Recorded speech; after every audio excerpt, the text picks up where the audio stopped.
ஆரம்பத்திலே வடுவால் பாலத்தின் பழைய சுவடு இருக்க வேண்டும் என்ற மக்களின் கோரிக்கையாக ஆரம்பத்தில் ஆடியிட்ட இந்த கூட்டத்தில் இங்க வச்சு தீவிரமாக அதை சொல்லப்பட்டது.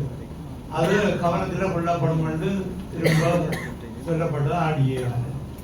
பிறகும் அந்த தொடர்ச்சியாக 3 கூட்டம் நினைக்கிறேன். அந்த மாவட்ட கூட்டங்கள்ல இப்ப யாழ்ப்பாண நூலகத்தின் அடையாளங்கள் பழைய அடையாளங்கள் இல்லை, அது முற்றுமுழுதாக இல்லாத நிலைமை இருக்குது.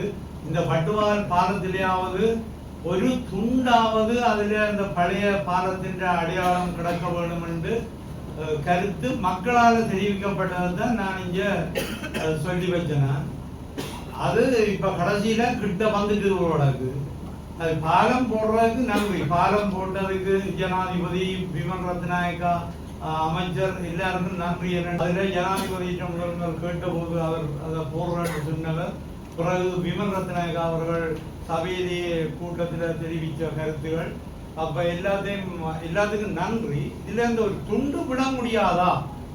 ஏன்னா மக்கள் அதை கேட்குது. என்னன்னா ஒரு சின்ன ஒரு அடையாளமாவது இந்த முள்ளிவாய்க்கால் கொடுமை நடந்தது, அந்த மக்கள் அந்த இடத்தால வந்தது, அது அந்த அடையாளம் இருக்கணும்னு தான் கோரிக்கை வச்சு கொண்டிருக்கு. அப்ப அதை முற்றுமுழுதான் அழிக்கிறது கொண்டு இருக்கணும். முற்றுமுழுதான் அழிச்சு அப்படியாக அரசாங்கம் செய்யுது என்று சொல்லி கேட்கணும். அப்ப அந்த மக்கள் சார்பாக நான் தான் இதுல கலைக்க முடியும். என்னோட கோரிக்கை வச்ச முடியாது. சில பேர் இந்த கூட்டத்துக்குள்ள முழுக்க உடைக்கணும் என்று உடைச்சது தெரியாது. பாராளுமன்ற உறுப்பினர் கூறியது போல ஒப்புக்கொண்டதில் அந்த தொடக்க இடம் ரோட்டு ஆரம்பிக்கிற இடத்தை நாங்கள் இருக்கும் என்றதான் இது. ஆனா இன்னும் அது உபாலி சமரசிங்க அவர்கள் இதுல கூடுதலா கவனம் செலுத்தணும் மினிஸ்டர். ஏனென்றா ஒரு சின்ன துண்டு ஒரு சின்ன இடம் அது அந்த அடையாளமாக இருக்கப்படும்.